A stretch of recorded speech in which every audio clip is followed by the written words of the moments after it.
Now I am going to fix that in a few moments, but before I do, I'd like to just see the other way of using JMC, the alternative to this MBean view. What we are seeing on screen right now is a live view of a running Java virtual machine. The other way of using JMC is we can tell the virtual machine to record various metrics over a period of time and then use JMC to view those metrics. And this is known as flight recorder mode. The idea is that, well, in a commercial plane, there is something called a flight recorder. It's sometimes known as a black box, and that box stores metrics about the aircraft. In the event that the aircraft crashes, if the flight recorder can be found, it can be investigated to find out information about the state of the aircraft and its systems during the flight. So the same concept applies here. We can tell the virtual machine to record its state and then investigate that afterwards if something goes wrong, such as our application crashes. The important point to understand here is that flight recording is looking at an application after it has finished running. Actually, that's not the complete story. The application could still be running, but we'll be looking at its performance earlier in time. For the current live performance, we use the MBean mode like we've just seen, but for looking at historical performance, or particularly performance in the run-up to an application crashing, we'll be using flight recorder mode. Now, to use the flight recording options, again, this is something that used to only be available with the commercial Oracle JDK, but it's now part of the OpenJDK. If you're using Java 11 with the OpenJDK version of Java, then you'll be able to do this out of the box with no issues. If you're using the Oracle JDK, as long as you have a late enough version of Java 8 or above, you will also be able to do this. I've got the Oracle JDK 11 on my machine, and I've been running software with Java 11 in this chapter anyway, so we'll use the OpenJDK version to see this working. What's important to understand is that a flight recording is actually a virtual machine function. All JMC does is let us analyze the information from the recording, but it's the virtual machine that actually does the recording process. Now, there are two ways to generate a recording. We can specify that we want one as a runtime argument, or we can tell JMC to tell our Java virtual machine to start recording for us. So let's see this second option first of all. In order to do that, we'll need to expand the flight recording section here, but if I do that, we'll probably get a pop-up warning, and indeed we have, which tells us that we need to enable the flight recorder option in our virtual machine when we start the application. Now you can see that the information here is telling us we need to use two command line parameters, unlock commercial features and flight recorder. If you're using the Oracle JDK and it's too early a version of Java 8, or indeed if you're using Java 7, then you won't be able to do the unlock commercial features unless you have a license. But that's not a problem for us. What we will need to do though is to restart our application with this unlock commercial features and flight recorder command line parameters. So let's just do that. I'll go back into Eclipse, stop the application running, and then we'll choose Run Configurations.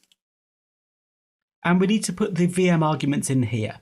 Now, if you're using the Oracle JDK, then you do put in both command line arguments. That was -xx:+ unlock commercial features and -xx:+ flight recorder.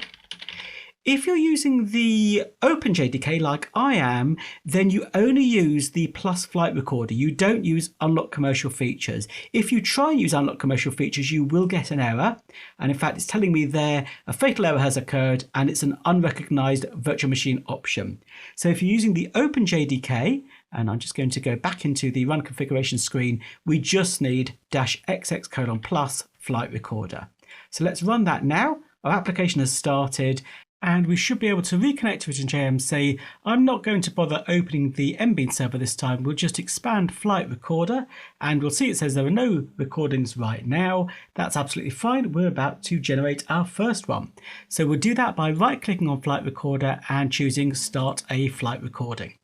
And then we're given some options to choose. So first of all, the flight recording is going to be saved as a file.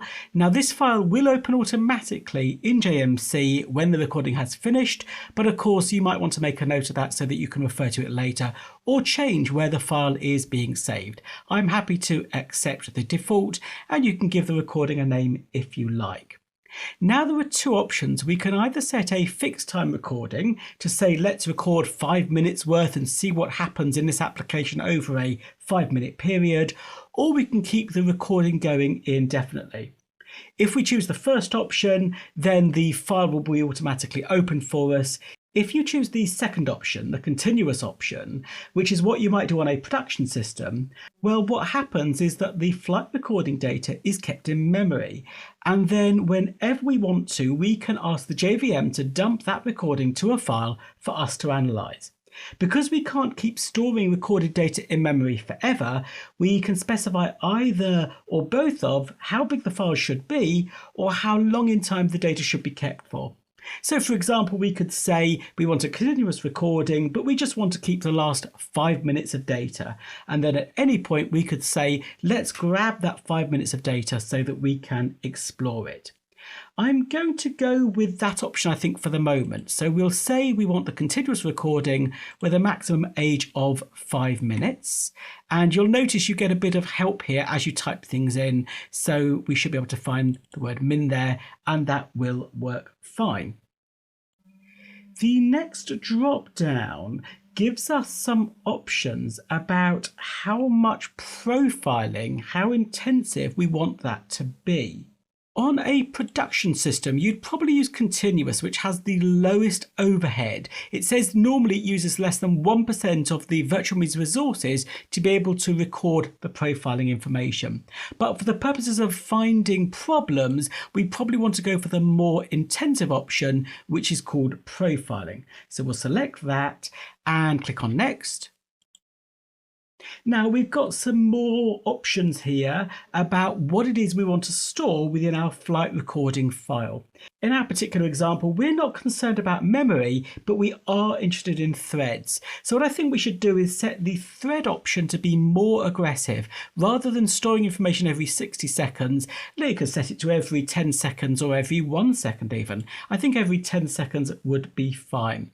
We could change some of the other things here, so we know we're not interested in memory. We could actually turn that off if we wanted to. I think I'll just leave the default, but then when you've configured this to whatever you want, you can click on Finish and our recording will start. Now I'm going to allow my application to run for another 5 minutes so that we've got a reasonable amount recorded, and then we will be able to analyze that. But while we're waiting, I'll just mention how you can start the flight recording process from the command line when the application is run. I'm going to put on screen here an example of what the command might look like to start the flight recording. This would create a 60-second recording, so that's a fixed time rather than continuous, but it would do it 2 minutes after the application starts. This is quite a complicated looking parameter, and of course, as we've seen from the GUI in JMC, there are a huge number of options you can set here. So you really do want to look at the documentation for flight recording if you're going to use this option. Just as a reminder, if you are using the Oracle JDK, you will need to have the Unlock Commercial Features flag as well, and whichever JDK you're using, you'll need to enable the flight recorder with the plus flight recorder flag. Okay, well, I'm going to turn the camera off now and I'll resume when 5 minutes or so has elapsed so that we've got some information recorded in the flight recorder ready for us to go and look at.